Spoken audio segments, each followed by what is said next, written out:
একদিন এক বুড়ি মক্কা শহরে পুটলি নিয়ে পালাইলো নবীজির ডরে।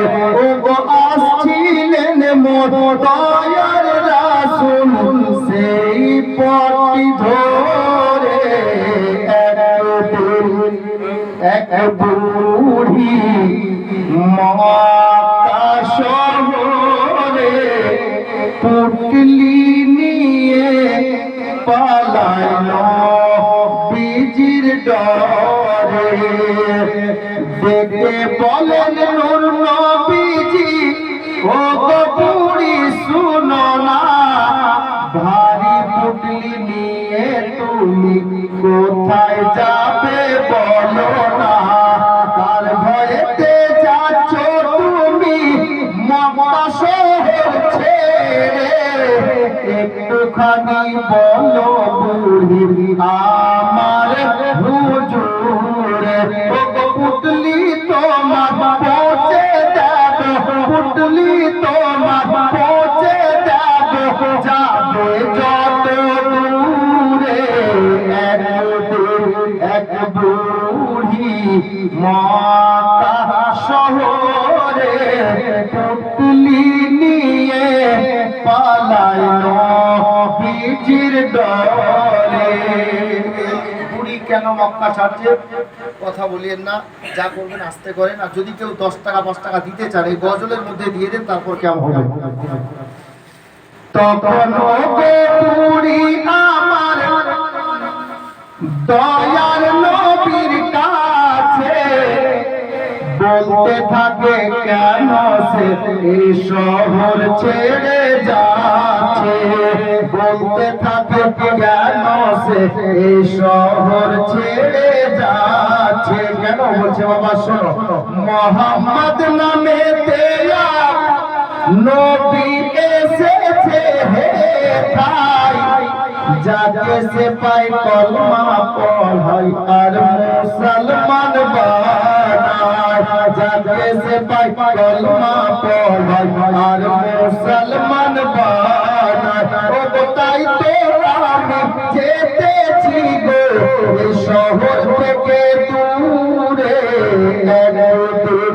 এক বুড়ি মক্কা শহরে পুটলি নিয়ে পালাইলো নবীজির ডরে। বুড়িটার সঙ্গে এবার ওয়াদা নিভাচ্ছেন। আমার মায়ের নবী শুনেন, শায়ের বলছেন, তখন আমার দয়ার রাসূল পুটলি নিয়ে মাথায় চলেন বুড়ির সাথে সাথে যাবে বুড়ি যেথায়। কিছু দূর গিয়ে বলে বুড়ি, থামো বাবা হে ভাই, এসে গেছি অনেক দূরে আর যাব কোথায়। আসতে পারবে না মুহাম্মদ আর এত দূরে। এক বুড়ি মক্কা শহরে পুটলি নিয়ে পালাইলো নবীজির ডরে। শেষ ছন্দ শুনুন, শায়ের কি বলছেন।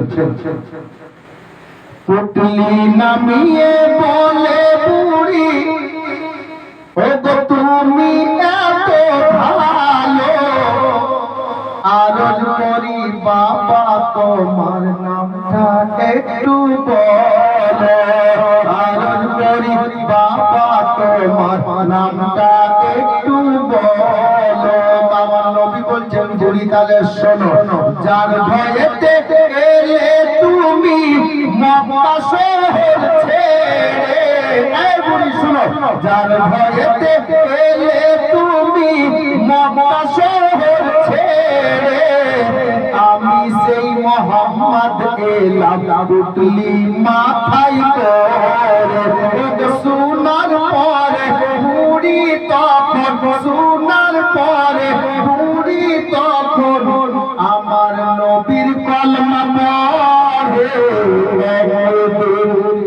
বুড়ি মক্কা শহরে পুটলি নিয়ে পালায় নবীজির ডরে সাল্লাল্লাহু তাআলা আলাইহি ওয়াসাল্লাম।